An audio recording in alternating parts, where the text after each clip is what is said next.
Ya, ya.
Nah, labanya ini Bu R.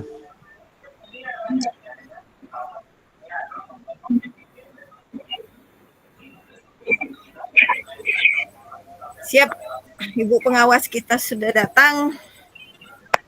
Kita mulai aja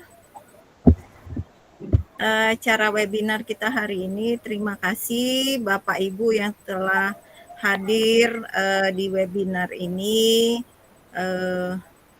Meskipun mendadak ya Bapak Ibu, saya harapkan kita bisa fokus dan bisa mengikuti kegiatan ini sampai dengan akhir nanti. Terima kasih Bu Amel, pengawas sekolah kita, telah membersamai kita hari ini tentang webinar ini tentang budaya positif. Ini salah satu tugas dari CGP Rekognisi saya. Nah, dengan alur aksi nyata modul 1.4, Bu. Jadi temanya mari berbudaya positif untuk mari berbudaya positif. Lupa saya. Begitulah, Bu.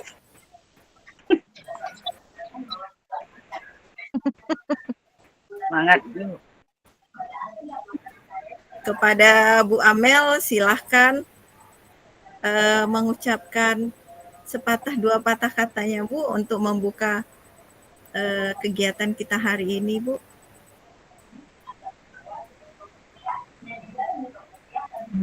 Bismillahirrahmanirrahim. Assalamualaikum warahmatullahi wabarakatuh. Waalaikumsalam warahmatullahi wabarakatuh. Terima kasih Bapak dan Ibu, guru-guru semua yang sempat hadir di acara webinar kita malam hari ini. Saya hormati Ibu Erika selaku narasumber kita pada malam hari ini. Tentu saja kita mengucapkan puji dan syukur ya, karena setelah sekian lama webinar ini di Kombel ini bisa ada lagi gitu ya Bapak dan Ibu. Ini apa kabar Bapak dan Ibu? Sehat semua? Sehat, Bu. Alhamdulillah sehat. Alhamdulillah. Suara saya bisa didengar dengan baik atau tidak ya Bapak dan Ibu? Saya tes mic dulu ini kayaknya. Jelas ya? Jelas, Bu. Iya. Jangan ada yang tertidur ya Bapak dan Ibu ya. Mudah-mudahan kita tetap selalu semangat. Saya sapa dulu ini, selain ada narasumber, ada Pak Ibzani, ada Pak Yudi, Ibu Hartika, Ibu Yesi, Ibu Anadiana, kemudian ada Pak Risman, terus ada siapa lagi nih? Ada beberapa yang lain ya, banyak ya. Ada Ibu Anis Fadila, kemudian ada Pak Armansyah, Pak Hendri, Ibu Sulia, Ibu Pipi, kemudian ada Pak Wianto, di grup yang baru bergabung ya, nanti mungkin, ini ada lagi nih yang sudah bergabung ke grup ini ya. Terima kasih Bapak dan Ibu atas kehadirannya. Ustaz Arisman belum dipanggil, Pak Arisman. Ya, sudah Pak dipanggil ya. Terima kasih atas kehadirannya di webinar ini. Webinar ini sungguh sangat menarik ya Bapak dan Ibu ya. Dari kata-katanya yaitu membangun budaya positif seperti itu ya Bu Erika ya. Iya, Bu. Ya, di mana budaya positif ini sangat kita perlukan, apalagi dalam implementasi kurikulum Merdeka. Dan yang pasti prakteknya ini sangat mendukung sekali pembelajaran yang berpihak pada murid. Tentu saja akan membuat nyaman kita sama ya, kita sebagai pendidik dan siswa seperti itu. Saya rasa apa yang saya sampaikan ini sepakat barangkali seperti itu ya Bapak dan Ibu. Dan mungkin nanti kalau ada peristiwa pertanyaan bisa disampaikan langsung dengan Ibu narasumber kita. Baik, untuk memeriahkan webinar ini, saya punya beberapa pantun nih Bapak dan Ibu. Boleh ya dibilang cakep ya Bapak dan Ibu ya? Ya, Bu. Oke. Siap, Bu. Kartijaya lewat Sungsang. Cakep. Hari ini kita bikin sungguh hati menjadi senang.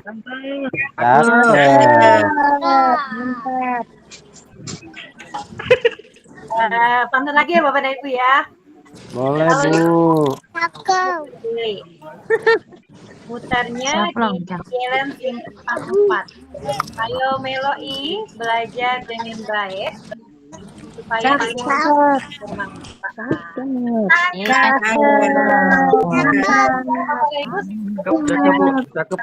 Pak Yudi. Satu lagi nih Bapak Ibu ya. Tengah hari makan kue nih. Makannya sama-sama terkasih. Cakep. Ikutan saya hari ini. Dapat banyak. Terima kasih Bapak dan Ibu. Tetap selalu semangat mengikuti webinar ini dan pembelajaran yang materi yang lain. Terima kasih. Assalamualaikum warahmatullahi wabarakatuh. Waalaikumsalam warahmatullahi wabarakatuh. Terima kasih Bu Amel telah membuka kegiatan kita hari ini.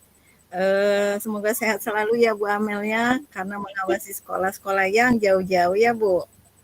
Terima kasih sekali lagi Bu.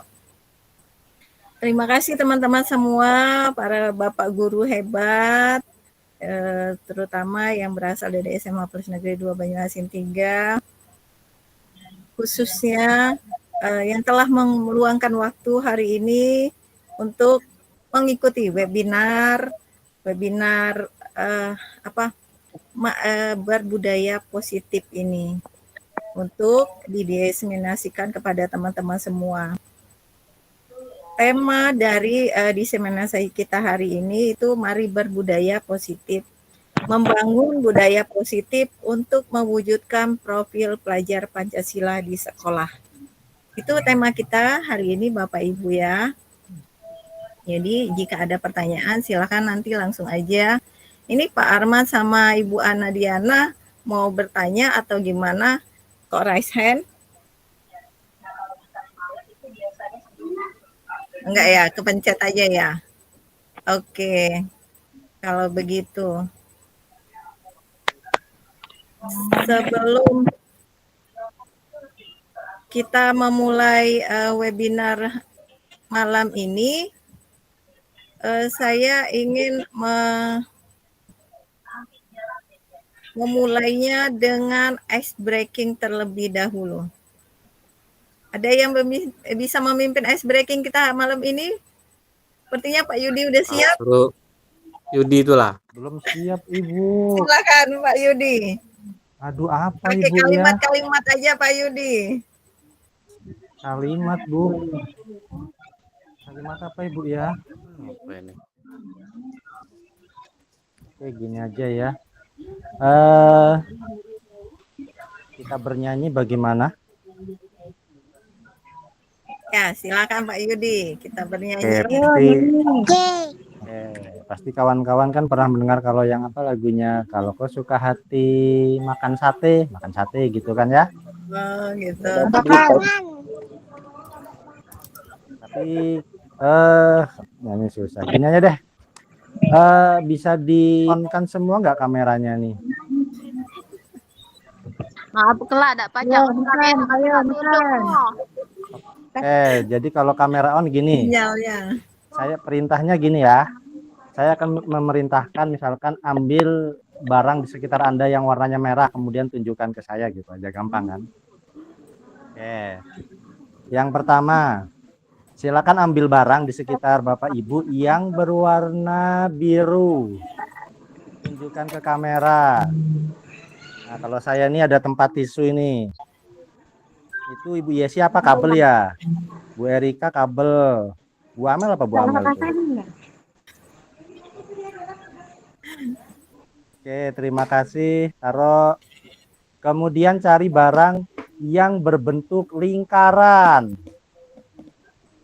Yang berbentuk lingkaran. Ayo, yang berbentuk lingkaran tunjukkan. Ibu Yesi ini tutup toples. Oke. Kalau saya, nah ini saya nih piring. Nah, Ibu Erika nih, nah lagi nyari-nyari Bu Erika nih ya. Hari saya nggak ada sekitar saya yang nggak ada yang bulat ya, yang lingkaran. Terakhir, cari barang yang berbentuk kotak atau persegi. Nah, Nah, ada ini saya. nih. Ada nih bungkus mie. Ibu Yesi apa tuh Bu Yesi ya? Kotak. Oh HP. Oke, Bu Erika itu puzzle. Oke. Rubrik, Pak. Oh Rubik. Oke maaf. Oke, terima kasih. Iya. Beri tepuk tangannya dong. Emoji tepuk tangannya yuk. Terima kasih Oke, Pak terima Yudi kasih. sudah memulai acara kita hari ini dengan ice breaking. Semoga apa yang kita lakukan hari ini nanti berjalan dengan lancar. Untuk memulai webinar ini setelah ice breaking, ada baiknya kita berdoa dulu ya. Oke Bu. Pak Arisman bisa minta tolong berdoa Pak. Dalam hati aja Pak. Dipimpin Pak. Ya, baik, Bapak Ibu sekalian, untuk mendapatkan berkah dari Allah Subhanahu wa taala, mari kita membaca suratul Fatihah di dalam hati masing-masing dan kita niatkan mudah-mudahan dengan adanya acara ini, dengan adanya webinar ini bisa memberikan atau menambah pengetahuan kita yang pastinya akan berkah dari Allah Subhanahu wa taala. Fatihah.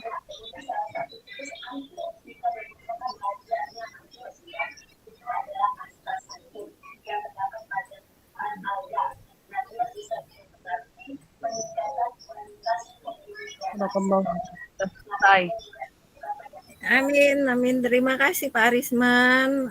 Semoga apa yang kita doakan hari ini dapat terwujud dan acara kita hari ini berjalan dengan lancar. Amin. Amin ya robbal alamin.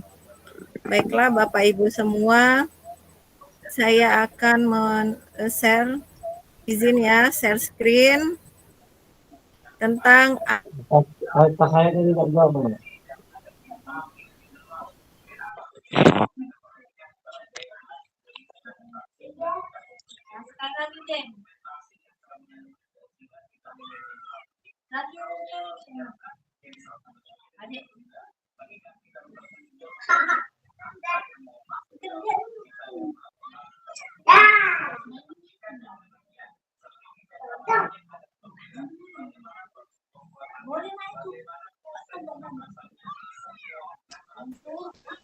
ya sinyal saya.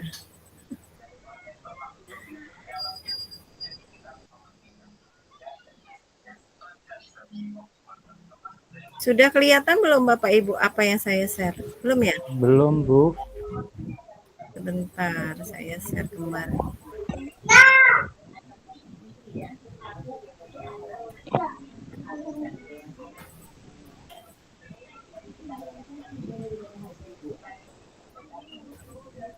Sudah kelihatan Bapak Ibu? Sudah ya? Sudah terlihat. Terima kasih Bapak Ibu semua. Nah, ini judul webinar kita hari ini. Itu budaya positif. Ini salah satu untuk memenuhi tugas dari aksi nyata modul 1.4 program guru penggerak angkatan 10. Saya sebagai fasilitator dan sekaligus saya ini sebagai CGP Rekognisi angkatan 10. Barengan dengan Pak Yudi, Bu Vivi, dan Ibu Surya. Tapi saya ada tugas tambahannya itu sebagai fasilitatornya gitu. Jadi disiplin positif, teori kontrol atau teori pilihan dari Dr. William Glaser itu terbagi atas 3. Ada 4 teori kontrol dari William Glaser. Anda tidak bisa mengontrol orang lain, hanya Anda yang bisa mengontrol diri Anda. Makna disiplinnya belajar kontrol diri dengan menggali potensi kita agar tercapai tujuan mulia, yaitu sesuatu menjadi seseorang yang kita inginkan berdasarkan nilai-nilai yang kita hargai. Kemudian yang kedua itu semua perilaku memiliki tujuan. Dia ada teori motivasi, kemudian ada di teori motivasi itu ada untuk menghindari hukuman, bagaimana ini motivasi ekstrinsiknya untuk menghindari hukuman, yang kedua itu mendapatkan imbalan. Ada motivasi intrinsik itu untuk menghargai diri sendiri, nilai-nilai kebajikan dan keyakinan kelas. Yang berikutnya ada model berpikir menang-menang, kemudian kolaborasi dan konsensus menciptakan pilihan-pilihan baru. Itu nanti ada 5 posisi kontrol kita sebagai guru. Nah, posisi kontrol kita itu apakah sebagai penghukum, pembuat rasa bersalah, teman, pemantau, atau manajer. Dari ke-5 posisi kontrol nanti ada namanya segitiga restitusi. Kita sebagai guru itu sebisa mungkin menstabilkan identitas, validasi kebutuhan, dan keyakinan diri siswa itu. Kemudian yang keempat itu realitas atau kebutuhan kita berbeda. Kita berusaha memahami pandangan orang lain tentang dunia. Setiap orang memiliki gambaran berbeda. Nah, itu nanti ada di 5 kebutuhan dasar manusia. Yang pertama itu bertahan hidup, penguasaan, kemudian kasih sayang, dan rasa diterima. Yang berikutnya itu kesenangan dan kebebasan. Itu teori kontrol atau teori pilihan dari William Glaser.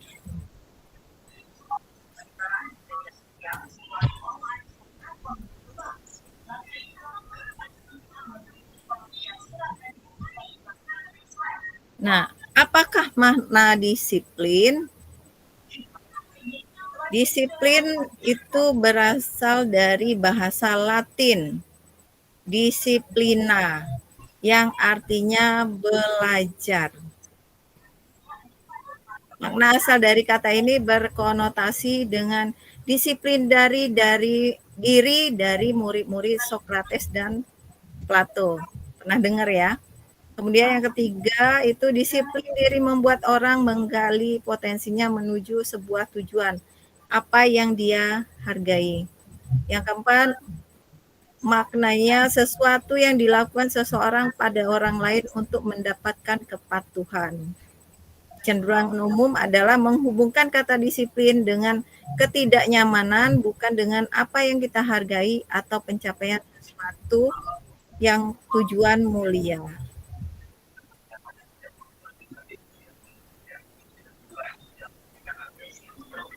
Ini teori motivasi perilaku manusia.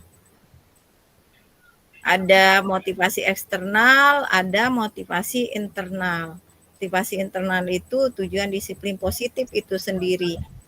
Motivasi eksternal itu Yang pertama untuk suara saya putus-putus ya Bapak Ibu. Ya Bu, jelas. Oh jelas, Jelas, Bu. alhamdulillah. Yang pertama itu untuk menghindari ketidaknyamanan atau hukuman apa yang akan terjadi apabila saya tidak melakukannya. Yang kedua itu untuk mendapatkan imbalan dari orang lain atau institusi apa yang akan saya dapatkan apabila saya melakukannya. Itu motivasi eksternal. Kalau motivasi internal itu untuk menghargai diri sendiri. Saya akan menjadi orang yang seperti apa bila saya melakukannya. Ini ketiga teori motivasi perilaku manusia. Dan menurut Ki Hajar Dewantara pun, merdeka itu artinya tidak hanya terlepas dari perintah, akan tetapi juga cakap membuat memerintah diri sendiri. Itu Ki Hajar Dewantara dalam bukunya Pemikiran Konsepsi Keteladanan Sikap Merdeka cetakan kelima 2013. Kalau Bapak Ibu ada bukunya silakan dicek. Berikutnya itu ada bentuk program kebajikan atau apresiasi. Dalam memberikan apresiasi atau pengakuan perlu diingat beberapa hal. Yang pertama, beri pengakuan secara khusus. Yang kedua, beri pengakuan secara pribadi. Yang ketiga, beri pengakuan pada semua murid. Yang keempat itu beri pengakuan secara konsisten. Yang kelima itu fokus pada prosesnya. Itu bentuk program kebajikan atau apresiasi kita kepada siswa.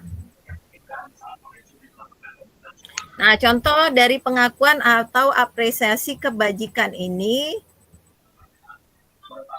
yang pertama itu pembukaan. Kemarin saya perhatikan, nah itu awal kalimatnya. Nilai kebajikannya rasa empati besar sekali. Nah, ketika Bapak Ibu mengucapkan kemarin saya perhatikan, nah, titik-titik, nah itu sudah menimbulkan rasa empati yang besar sekali terhadap anak tersebut. Situasinya pada saat menolong murid baru di kelas kita. Kemudian kalimat yang berikutnya, saya menghargai. Nah, itu nilai kebajikannya kepedulian. Situasinya pada saat kamu membantu teman-temanmu di tugas kelompok. Jadi kepeduliannya. Berikutnya contohnya itu terima kasih untuk. Nah, itu kalimatnya terima kasih untuk. Nah, nilai kebajikannya rasa tanggung jawabmu. Situasinya pada saat kamu memungut kertas-kertas yang berserakan di lantai. Nah, itu kan rasa tanggung jawab dari murid kita terhadap kesalahannya. Nah, ini saya ada beberapa tindakan guru. Ada 1, 2, 3, 4, 5, 6, 7 tindakan guru. Silakan Bapak Ibu tulis di kolom chat dulu. Tulis di kolom chat atau apakah itu hukuman atau konsekuensi. Atau ada yang mau raise hand? Nomor 1. Yang lainnya silakan tulis di kolom chat. Nomor 1 itu soalnya mencatat 100 kali di dalam buku kalimat. Saya tidak akan terlambat lagi karena terlambat ke sekolah. Nah, itu hukuman atau konsekuensi. Silakan Pak Izani. Mana cara nulis di kolom chatnya, di mana tempatnya? Itu ada, langsung aja Kak. Apa itu Kak nomor 1? Mencatat 100 kali di dalam buku kalimat. Saya tidak akan terlambat lagi karena terlambat ke sekolah. Itu hukuman atau konsekuensi? Apakah? Di mana kolom chatnya di mana kolom chat? Ada di bawah. Ada Nah, kayak itu, buku-buku. wakil gua dengan Pak Arisman. Ya? Ya, oke. Ya, hukuman. Kalau yang nomor 2, lari mengelilingi lapangan basket 2 kali karena terlambat hadir di sekolah. Itu berupa hukuman atau konsekuensi. Hukuman. Ya, Ibu Eka hukuman, Pak Ekwin juga hukuman. Pak Ardi kok olahraga tambahan, Pak? Wah, Bu Sulia hukuman, Bu Vivi juga hukuman, Ibu Nurlela juga hukuman. Nah, Ibu Maya konsekuensi. Beda ya. Nah, kemudian Pak Ibrahim juga olahraga. Iya, macam-macam ya. Nanti kita lihat jawabannya yang benar apa. Yang ketiga, murid diminta untuk push up 15 kali karena tidak menggunakan masker ke sekolah. Hukuman atau konsekuensi? Ayo. Hukuman juga. Ada yang beda? Ibu Sulia konsekuensi. Pak Ardi hukuman nyari keringat. Iya, Pak. Bu Maya konsekuensi. Bu Eka hukuman. Oh, itu konsekuensi. Kalau aku konsekuensi ya Bu Erika ya. Kenapa? Kenapa Pak Ibzani? Kenapa itu disebut konsekuensi, Pak? Ya, kan dia tidak konsisten dengan ketentuan pemerintah. Pada saat COVID mesti menggunakan masker kan? Oh gitu. Nah, Ibu Eka nih beda jawabannya hukuman. Kenapa Bu Eka? Ya, terima kasih Bu Erika. Menurut saya kenapa hukuman? Karena di sini kan menggunakan masker ke sekolah, tidak ada hubungannya dengan fisik ataupun dengan hukuman yang keliling lapangan 15 kali. Karena dengan dia push up 15 kali. Dengan dia push up 15 kali kan itu tidak bisa menutupi kesalahan dia yang tidak menggunakan masker. Jadi bukan konsekuensi bagi saya, itu hukuman. Oh gitu, terima kasih Bu. Jadi ada yang hukuman, ada konsekuensi. Oke. Wah, Pak Ekwin dijelasinnya dalam KKBI ya Pak, ya. Benar sekali Pak. Dalam KKBI, konsekuensi adalah akibat, hasil, impak atau pengaruh dari suatu perbuatan. Wis, mantap. Nah. Kemudian yang keempat, mengganti kertas tugas teman yang telah dicoret-coret, hukuman atau konsekuensi? Konsekuensi ya, apalagi konsekuensi. Ini rata-rata ya konsekuensi. Oke, konsekuensi. Nah, Pak Ardi nanggung resiko. Ibu Ana nakal, kenapa itu? Konsekuensi, tanggung jawab. Iya, benar semua. Nanti kita lihat jawabannya apa. Yang berikutnya, membersihkan tumpahan air di meja tulis karena tersenggol pada saat belajar. Hukuman atau konsekuensi? Ayo. Konsekuensi 1. Kok teledor ya Ibu Ana? Kemungkinan juga teledor. Nggak sengaja. Iya benar sekali Pak. Nggak sengaja dia. Dimaafkan ya kalau nggak sengaja. Maya Oktarina, Maya Febrika, konsekuensi semua. Oke. Berikutnya ya, murid disuruh untuk tidak mengenakan sepatu seharian di sekolah karena tidak mengenakan sepatu hitam. Hukuman atau konsekuensi? Tanggung jawab, konsekuensi tanggung jawab. Iya. Hukuman. Ya, rata-rata hukumannya.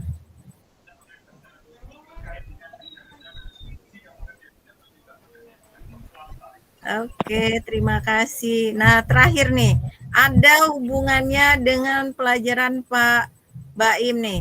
Lari mengelilingi lapangan basket 2 kali karena terlambat 10 menit untuk pelajaran PJOK. Itu hukuman atau konsekuensi?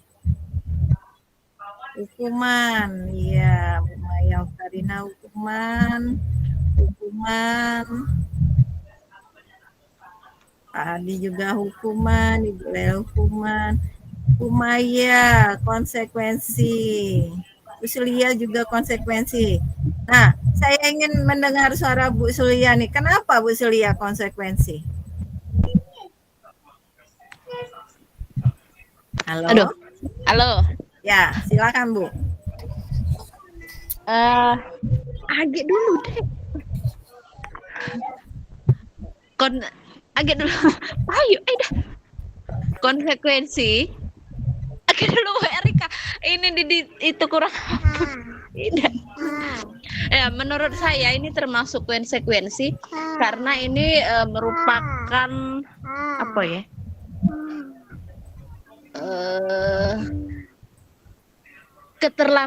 Keterlambatan dia, kesepakatan yang sudah dibuatnya,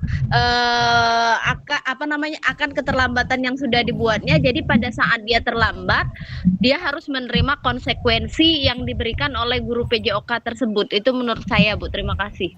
Oke, terima kasih Bu Surya. Nah, kita dengar pendapat dari guru PJOK-nya. Hukuman atau konsekuensi ini, Pak Ibrahim? Dalam pelajaran PJOK. Oh, Ririn. Pak Mandi. Oke, terima kasih. Ya, nggak apa-apa. Jadi, ayo kita lihat jawabannya. Nah, silakan dilihat.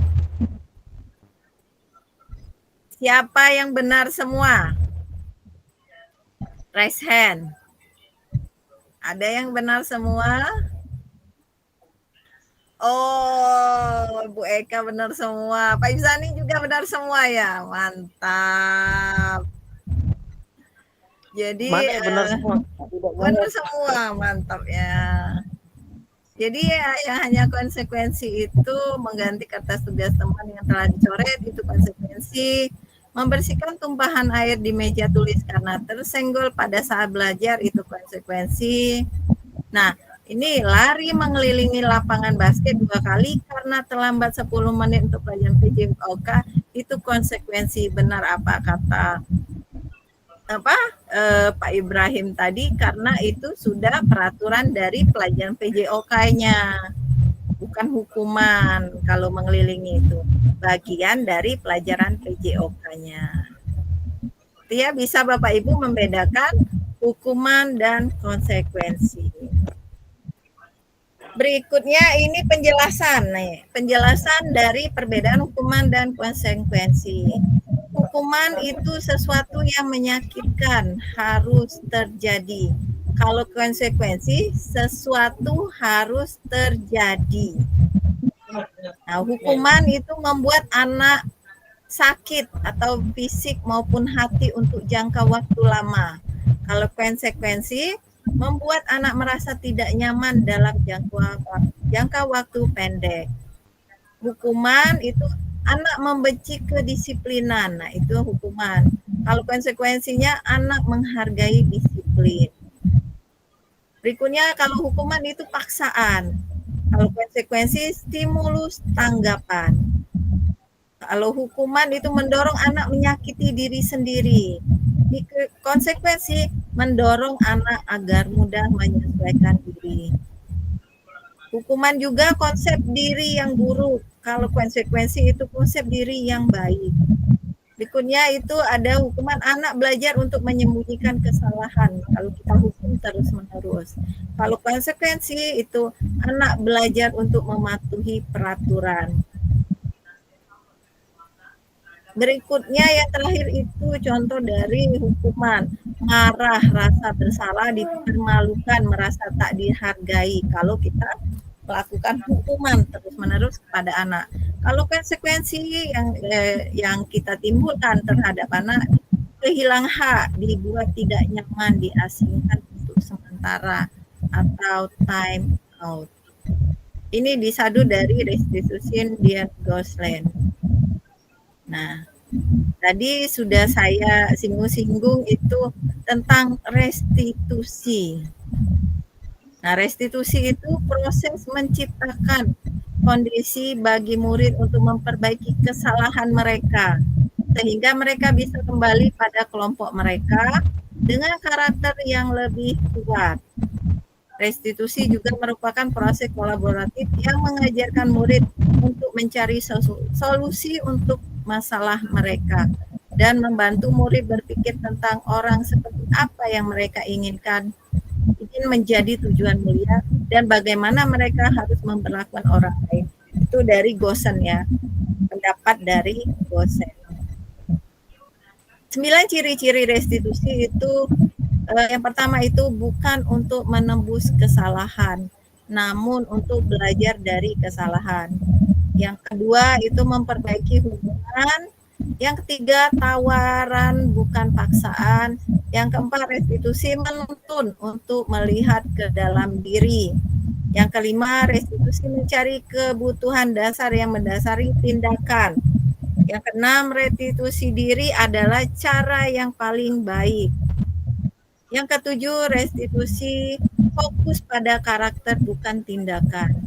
Yang ke-8, restitusi fokus pada solusi.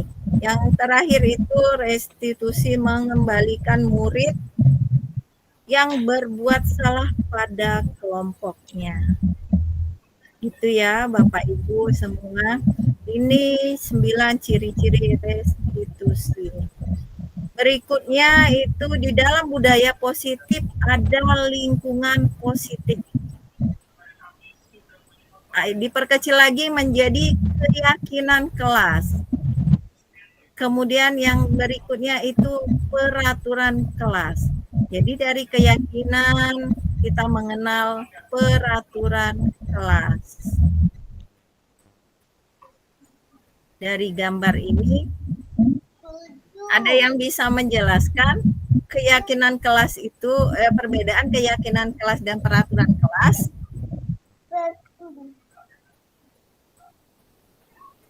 Ada yang bisa membedakan? Atau sama? Coba tuliskan di chat. Apakah Beda, Bu. keyakinan kelas sama dengan peraturan kelas? Ada yang ngomong beda tadi ya? Oke. Beda ya. Ya. Pak Ibzani mau ngomong, mau bicara? Silakan, Pak. Apa kepencet aja ya? Silakan Bu Eka. Baik, terima kasih Bu Erika. Menurut saya beda Bu, karena kalau menurut saya peraturan itu mungkin sesuatu yang wajib diikuti oleh semua warga kelas atau semua yang ada di kelas tersebut, siswa, guru, dan lain-lain. Tapi kalau keyakinan itu menurut saya mungkin hal yang mereka yakini.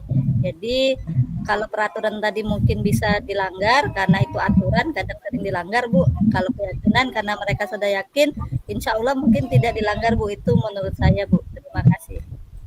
Terima kasih Bu Eka, gitu ya, benar sekali apa yang dikatakan Bu Eka. Peraturan biasanya tidak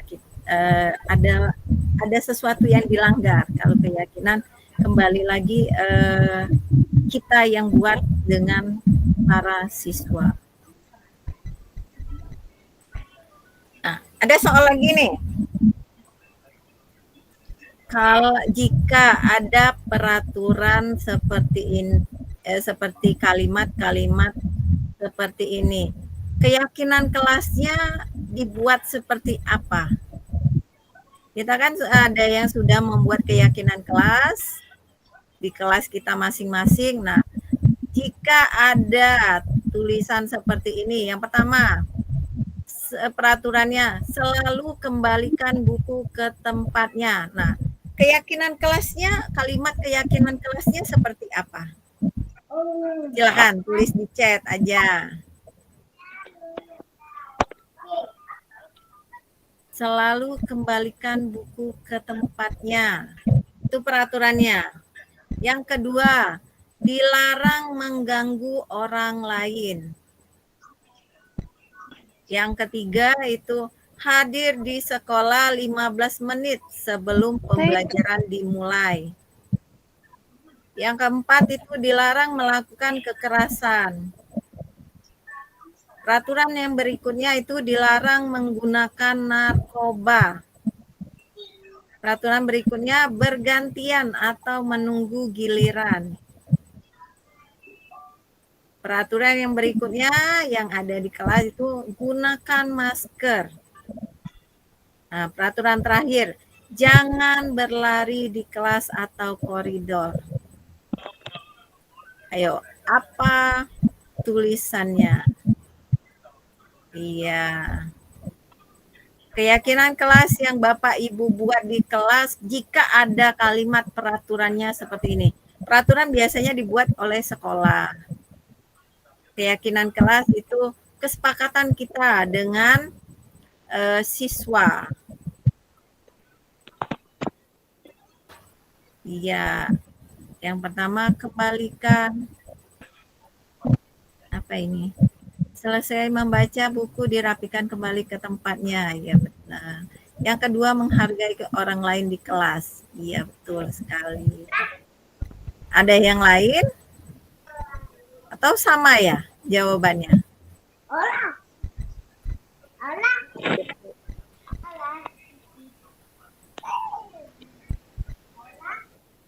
Nah, kalau begitu kita lihat jawabannya. Nah, jika ada bunyi tulisan di peraturan itu selalu kembalikan buku ke tempatnya, keyakinan kelasnya tanggung jawab. Peraturan dilarang mengganggu orang lain itu menghormati orang lain. Keyakinan peraturan berikutnya itu hadir di sekolah 15 menit sebelum pembelajaran dimulai. Itu keyakinan kelasnya menghormati orang lain atau dan berkomitmen.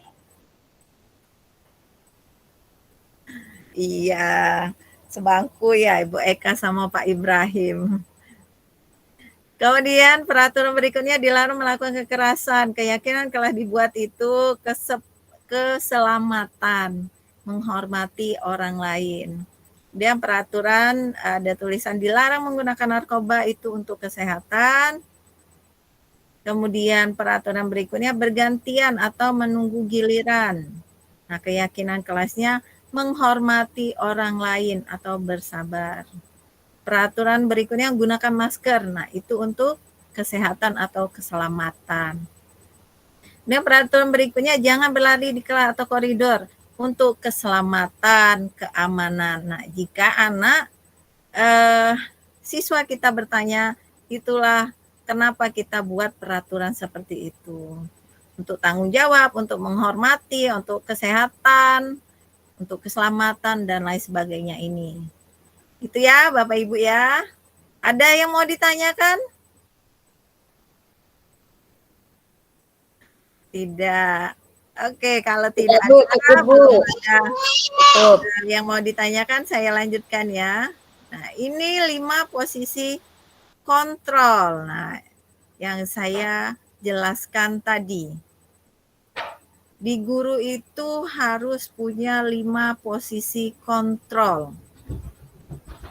Entah itu guru itu sebagai penghukum, pembuat orang merasa bersalah, atau dia sebagai teman, sebagai pemantau, atau manajer. Manajer ini level tertinggi sama dengan kepala sekolah. Itu tidak hanya kepala sekolah sebagai manajer, kita pun bisa sebagai manajer di posisi kontrol ini. Nah, kalimat contoh untuk kalimat penghukum itu, kalau kamu tidak melakukannya, awas ya, rasakan ini. Nah, itu guru tipe penghukum. Ada yang seperti itu di sini? Ada. Ada. Nah, itu artinya guru tersebut tipe penghukum. Kemudian ada pembuat orang merasa bersalah. Kalimatnya ini, kamu seharusnya. Kamu sudah tahu, ibu lelah sekali mengatakannya. Ibu stres. Nah, itu Ibu Ana ya kemarin ya ngomong seperti itu. Nah, itu membuat orang merasa bersalah. Nah, kalau teman itu contoh kalimatnya tuh, ayolah lakukan demi ibu. Nah, itu kan kita sebagai, posisi kita sebagai teman. Jadi sejajar dengan kita siswa tersebut. Masa kamu tidak mau? Ingat, tidak, ibu pernah bantu titik-titik. Nah, ungkit kebaikan kita terhadap siswa tersebut. Enggak apa-apa, itu posisi kontrol kita sebagai teman. Kalau sebagai pemantau itu apa peraturannya? Nah, kita tanya tuh, kembalikan lagi ke siswa, apa dari peraturan yang telah kita buat bersama? Apa keyakinan kelas yang telah dia langgar? Nah, itu sebagai pemantau. Kalau sebagai manajer, Bapak Ibu nanti sudah sebagai kepala sekolah, nah itu sebagai manajer, kalimatnya ada kalimat apa yang kita yakini. Nah, nanti jelasin kan, siswa jelasin, guru yang bermasalah juga menjelasin. Apa yang bisa kau kerjakan untuk memperbaiki masalah ini. Nah, jadi otomatis kita coaching, kita ungkit dulu masalahnya apa. Jangan langsung, oh ini anak tidak baik, oh ini anak bermasalah, keluarkan saja. Nah, jangan seperti itu lagi ya Bapak Ibu. Jadi kita kontrol diri masing-masing terlebih dahulu. Oh, kata Pak Ibu, sudah tamat dak si Michaelnya? Iya, harus semangat Bu Ana.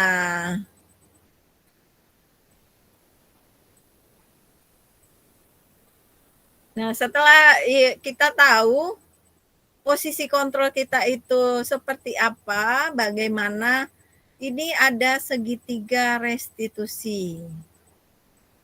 Nah, ada 3 restitusi itu. Yang pertama itu menstabilkan identitas. Kita tanya dulu masalah siswa tersebut.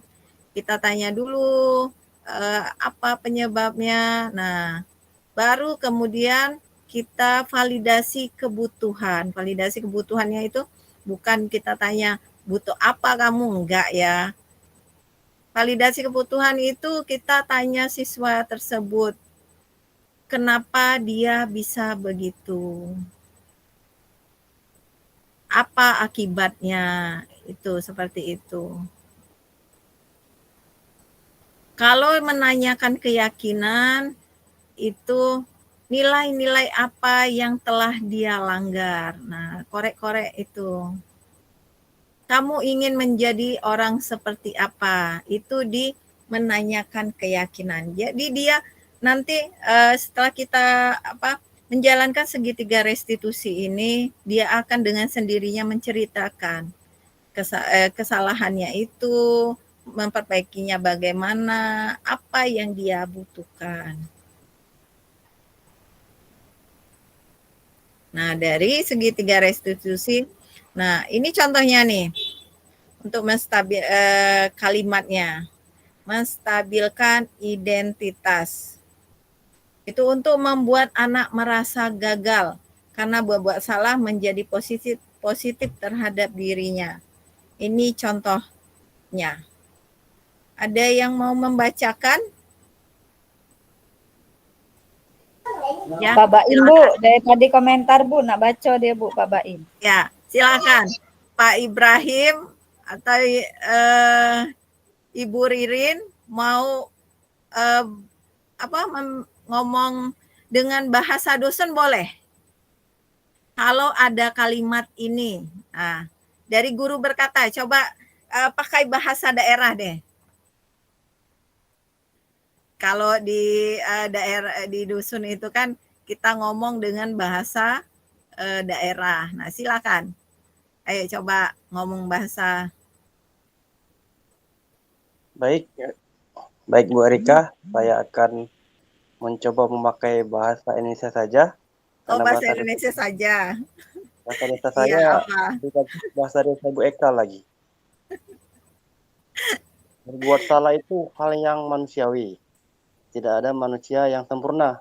Bapak Ibu juga buat salah. Kita pasti bisa menyelesaikan permasalahan ini. Bapak Ibu tidak tertarik untuk mencari tahu siapa yang benar, siapa yang salah. Bapak Ibu lebih tertarik untuk menyelesaikan masalah. Kalau kamu menyalahkan dirimu sendiri, terus-menerus, apakah kamu bersikap baik kepada dirimu sendiri? Sekian, terima kasih. Iya, terima kasih Pak Baim. Ya bahasa Indonesia ya Pak Baim ya. Kirain Bu. saya tadi mau bahasa Pelajau tadi. Bahasa Sidang Mas Bu, nama Bu Eka Oh, saya Bu. Sidang Mas ya. Jadi gitu ya kalimatnya untuk menstabilkan identitas.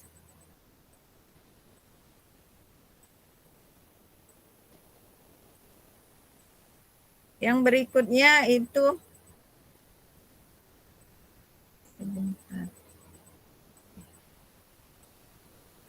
ada validasi kebutuhan. Validasi kebutuhan itu membantu murid mengenali basic need atau kebutuhan dasar yang ingin dipenuhinya ketika melakukan kesalahan itu.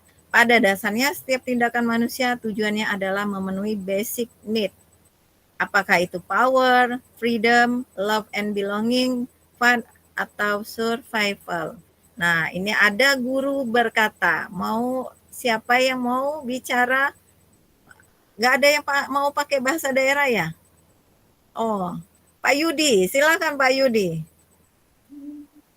Di validasi kebutuhan, gurunya berkata seperti apa? Bahasa Jawa Pak Yudi, tidak ngerti kami. Validasi kebutuhan, pakai bahasa Jawa Pak Baim ya, nanti enggak. Bahasa Jawa jadi, karena rata-rata siswanya bahasa orang Jawa ya Pak Yudi ya. Oh iya Bu, iya. validasi kebutuhan. Guru ngendiko, atau enggak arti guru ngendiko itu? Nah, enggak tahu kan? Nek panjenengan ngelakuaken hal ingkang elek, namun panjenengan boten ngelakuaken. Nah, nggak tahu artinya kan, pada ketawa pakai bahasa Indonesia aja deh. Yang kedua, guru berkata, kamu pasti punya alasan mengapa melakukannya. Kemudian yang ketiga, apa yang penting bagi kamu. Kemudian yang keempat, kamu boleh tetap berusaha menjaga sikap itu, tapi tambahkan sikap yang lain yang baru. Kemudian selanjutnya, maukah kamu belajar cara lain untuk mendapatkan yang kamu butuhkan tanpa harus memukul. Kemudian yang terakhir, apakah kamu bisa melakukan dengan lebih baik besok lagi? Terima kasih Bu Erika. Terima kasih kembali Pak Yudi. Nah, bahasa yang awal-awal tadi silakan nanti WA Pak Yudi ya, apa translatannya. Kalau bahasa Indonesia ngerti semua ya. Nah, yang ketiga itu ada menanyakan keyakinan. Menanyakan keyakinan ini kita melihat anak melihat kesalahannya dihubungkan dengan norma sosial dan nilai-nilai yang mendasari manusia berinteraksi dengan orang lain. Nah, gurunya berkata seperti apa? Mau ada yang ngomong? Bahasa Balai? Silakan raise hand. Nadia. Yohana Bu, Yohana bahasa Balai Bu. Oh, nah Nadia bisa enggak bahasa Balai? Nadia? Bisa bahasa Balai? Ayo coba itu Yakin Bu, bisa bahasa Jepangnya bagus Bu. bahasa Jepang Nadia. Ayo coba terjemahin nih.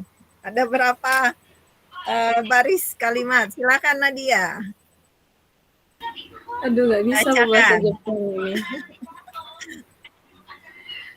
Pakai bahasa apa Bu ini? Bahasa hati aja Bu ya? Iya, silahkan. Bahasa hati, bahasa kalbu. Bahasa kalbu. Oh, pakai Indonesia aja Bu ya, baca aja ya. Iya, boleh. Apa nilai yang kita percaya di kelas atau di sekolah kita? Nilai-nilai universal apa yang telah kita sepakati?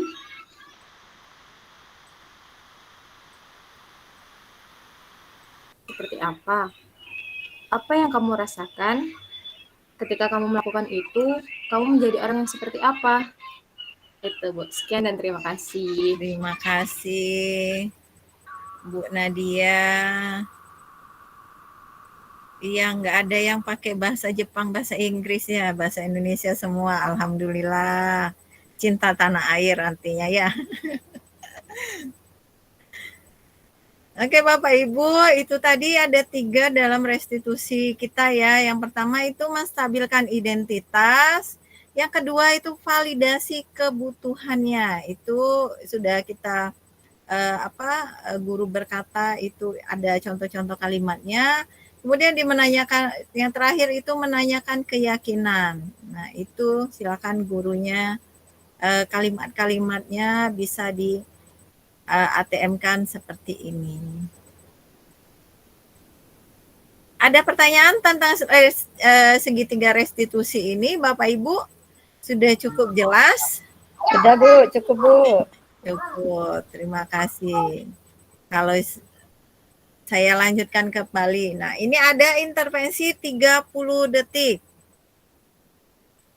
Intervensi 30 detik ini, intervensi ini bisa membantu murid kembali ke tujuan semula dengan cukup singkatan dan dengan cara non-konfrontatif. Pertanyaan-pertanyaan yang diajukan biasanya dikemukakan oleh seorang pemantau dan manajer. Nah, ini kalimat-kalimatnya intervensi kita. Apakah kamu ingin berbuat lebih baik? Apakah saat ini kamu sedang menjadi orang yang sedang kamu inginkan? Apakah kamu bisa mengubah kegiatan atau perilaku kamu saat ini menjadi sikap yang lebih membantu? Kemudian, apakah wajar membuat kesalahan? Bisakah kita memperbaikinya? Apa yang kamu lakukan saat ini sesuai? Kapan kamu siap untuk memulai? Peraturannya apa-apa? Sepertinya kamu punya masalah, saya bisa bantu apa? Saat ini kamu seharusnya berbuat apa?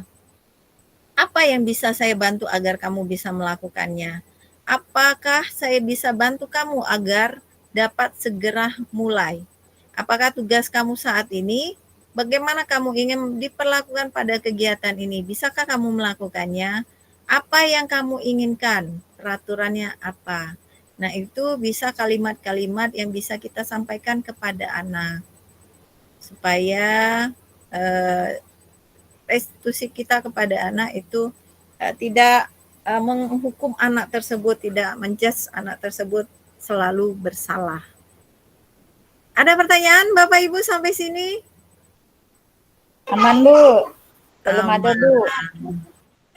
Iya. Pak Yudi, ada yang mau ditanyakan atau ditambahkan? Mau bertanya Bu? Iya, silakan Pak Yudi. Jadi dari apa yang Ibu sampaikan, materi dari disiplin positif, kemudian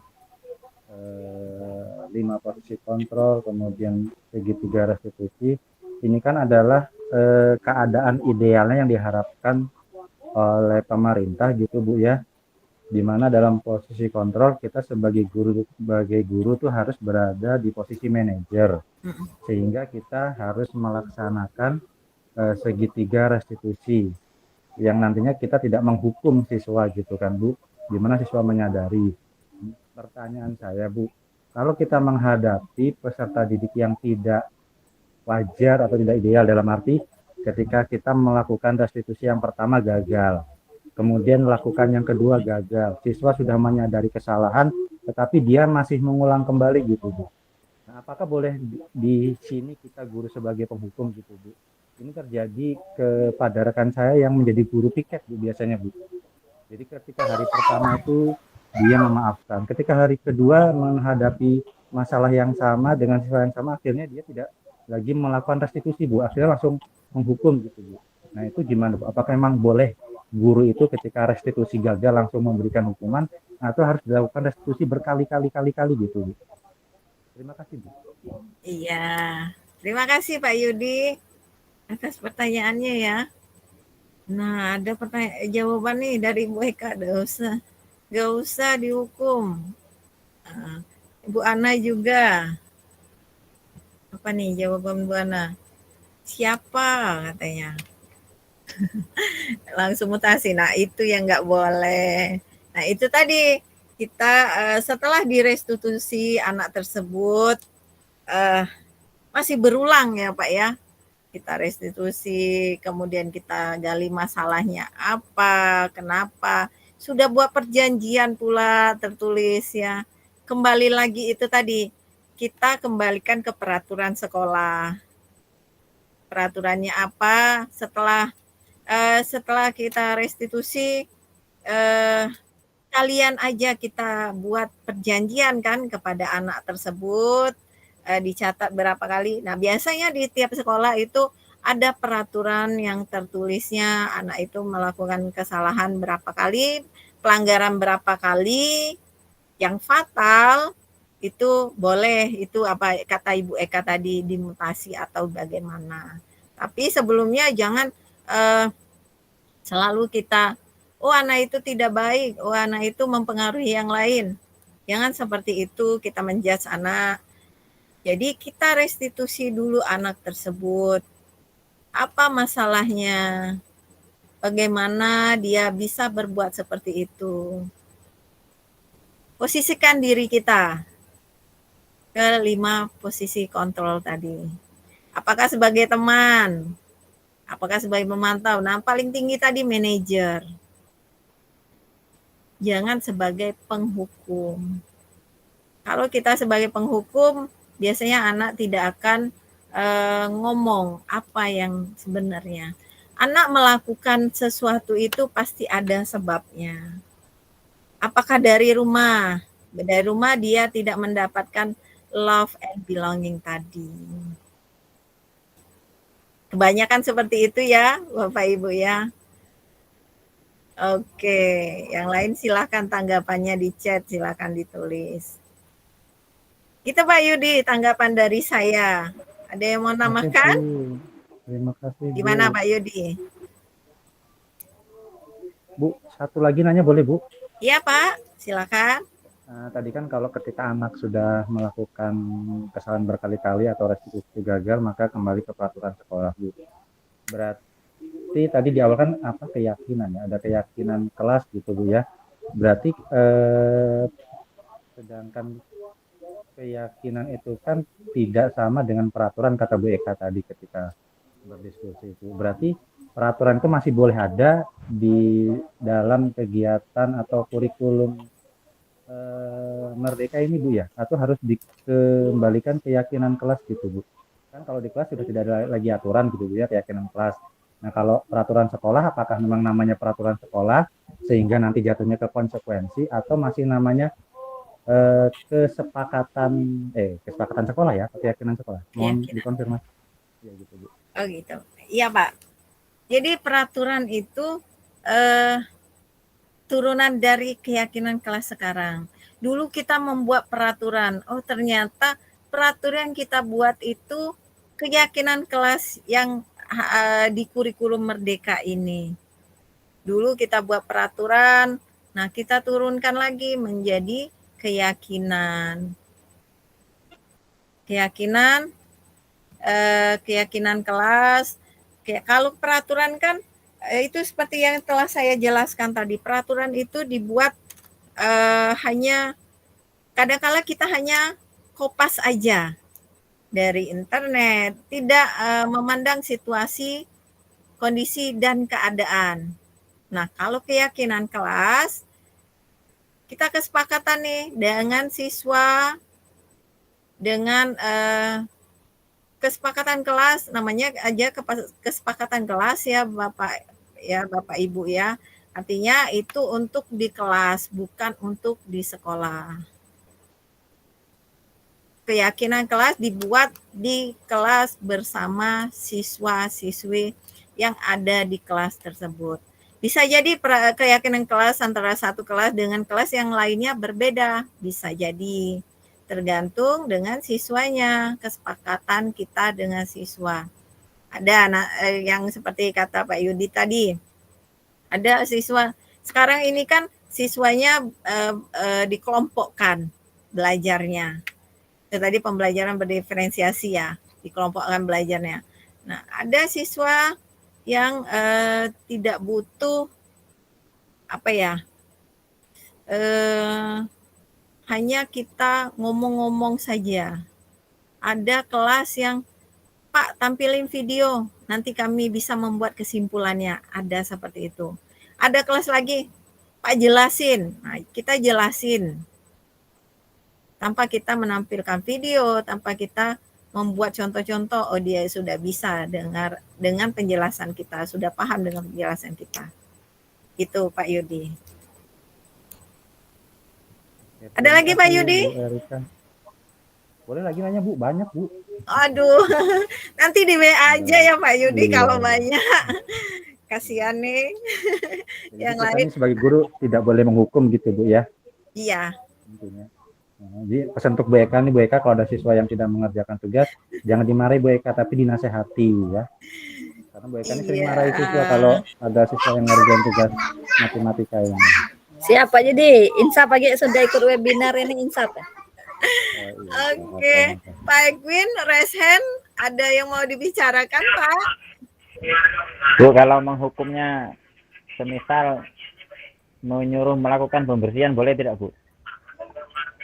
Boleh Bapak, itu tadi ada di contohnya. Oh iya. Jadi balik lagi, pembersihan itu efeknya apa ke anak tersebut. Jika ada efek ke anak tersebut, boleh kita menyuruh anak tersebut. Kalau tidak ada efeknya, seperti tadi yang pelajaran PJOK, dia disuruh lari.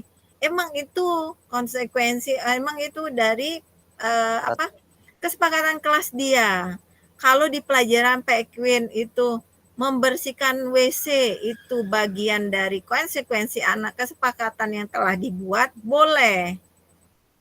Tapi apakah ada kebaikannya, itu lagi kembali lagi. Seperti itu Pak. Kita kan buat kesepakatan kelas dulu setiap di awal pembelajaran. Itu ya Bapak Ibu. Ada pertanyaan lagi? Ini Pak Ibzani ini raise hand terus. Mau bertanya atau mengamati saja? Mengamati Bu. Mengamati Bu, Pak Ibzani itu. Iya, terima kasih. Ada Ada yang mau pertanyaan lagi? Jelas Bu, tinggal bahasanya aja Bu ya. Kalau ketika menghukum pakai bahasa yang agak halus, ada kata pengantarnya. Benar. Jadi kalau Pak Ekwin tadi misalkan ketika ada anak yang tidak mengerjakan PR matematika disuruh nyapu, mungkin bahasanya coba dengan kecepatan 30 meter per jam, kamu menyapu satu ruangan kira-kira habis waktunya berapa menit gitu kan Bu? Boleh Bapak seperti itu.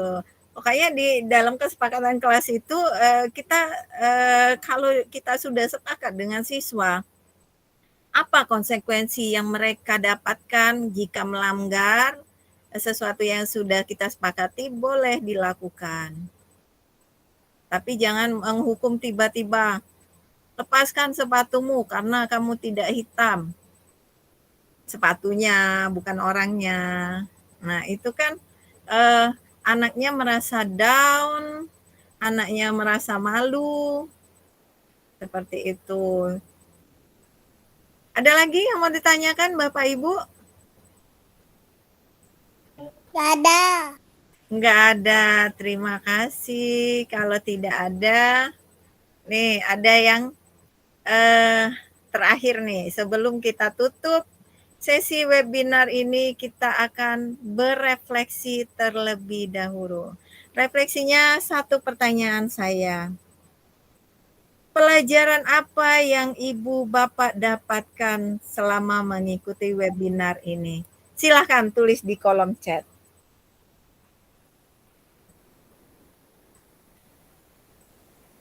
Ya, silakan tuliskan di kolom chatnya. Soalnya satu aja. Pelajaran apa yang Ibu Bapak dapatkan selama mengikuti webinar ini? Iya, dapat membedakan konsekuensi dan hukuman. Terima kasih Bu Sulia, Pak Ibrahim. Didik peserta didik harus dengan cinta, bukan emosi. Benar sekali. Terima kasih Pak Ardi. Harus Pak Ardi. Kita semua harus bersemangat. Dan selalu bahagia. Benar Bu Eka, menjadi guru yang berpihak kepada murid, posisi manajer. Nah, Bu Eka mau menyampaikan refleksinya secara langsung, silakan Bu Eka.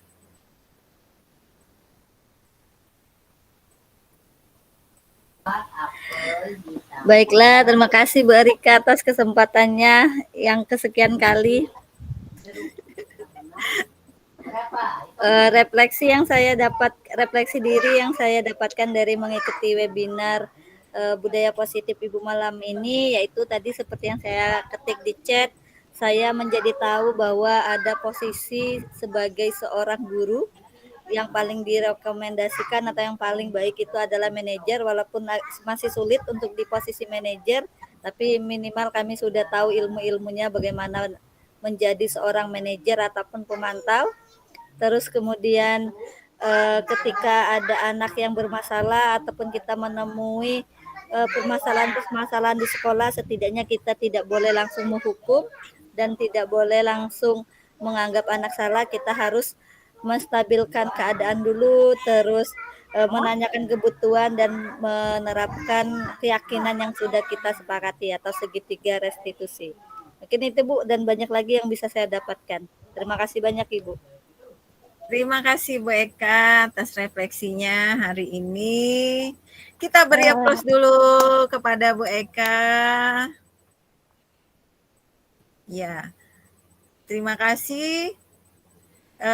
Sebelum kita tutup webinar kita hari ini. Ya, terima kasih kembali Bu Yesi. Ada baiknya kita tutup. Sebelum kita tutup webinar ini, ada yang mau memimpin doa penutup? Silakan Pak Yudi memimpin doanya. Baik Ibu, terima kasih malah kawan-kawan. Saya akan memimpin doa untuk menutup kegiatan ini secara Islam. A'udzubillahiminasyaitonirrajim. Bismillahirrahmanirrahim. Alhamdulillahirrahmanirrahim. Ya Allah, kami bersyukur kepadamu atas nikmat yang telah Engkau berikan pada kami, di mana kami telah menyelesaikan webinar ini hingga selesai, di mana kami mendapatkan pengetahuan baru dari yang tidak tahu menjadi tahu, sehingga kami dapat menjadi guru yang lebih baik lagi, dan berikanlah kami selalu kesehatan untuk dapat menjadi guru yang sesuai, yang dapat menciptakan peserta didik yang sesuai dengan profil pelajar Pancasila. Amin, amin ya robbal alamin. Terima kasih Pak Yudi telah memimpin doa penutup hari ini.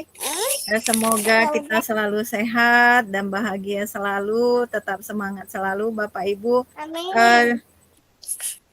Satu nih, saya mau bertanya, boleh ya? Ada namanya Maya Oktarina. Bu Maya dari mana ya? Ada orangnya kah? Sama Wianto Bu, Wianto Lubis Bu. Iya Bu. SMA Bayur itu. Dari SMA Bayur Bu. Oh, SMA Rantau Bayur. Terima kasih Bu Maya telah bergabung Ya, terima di kasih webinar kembali Bu. ini. Semoga tidak mengecewakan ya Bu ya. Semoga bisa mengibarkan ke teman-teman semuanya. Terima kasih sekali lagi. Bapak Ibu yang telah hadir di sini, terima kasih atas kehadirannya. Semoga kita bertemu lain di lain kesempatan. Mau foto dulu, kita open cam semua.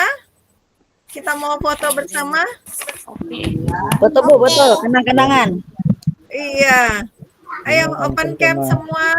Bu Eka, Bu Erika, Bu Fasin dengan saya aja nih. Nah ini Bu Yesi masih muda sekali. Oh Pak Arman rupanya sudah ini ya, habis rambutnya ya. Baru Ya. tahu saya. Kita open cam sebentar. 1 menit. Ya. 1, 2, 3. Keluarkan wajah cantiknya semua. 1, 2, 3. Pak Yudi, mau backup Pak Yudi fotonya? Bentar Bu ya, bentar Bu ya. Iya. Tahan ya, oke 1, 2, 3. Bentar, masuk proses. Yuk keluarkan gaya masing-masing. Layar kedua. Nanti ya kau tuh ya deh ya. 2, 3. Layar terakhir. 1, 2, 3. Oke, sip. Terima kasih semua. Sampai jumpa di webinar kita selanjutnya. Semoga kita sehat selalu. Assalamualaikum warahmatullahi wabarakatuh. Waalaikumsalam warahmatullahi wabarakatuh. Ya, boleh live sekarang. Yang mau live. Izin Bu, live Bu. Ya, silakan Ibu.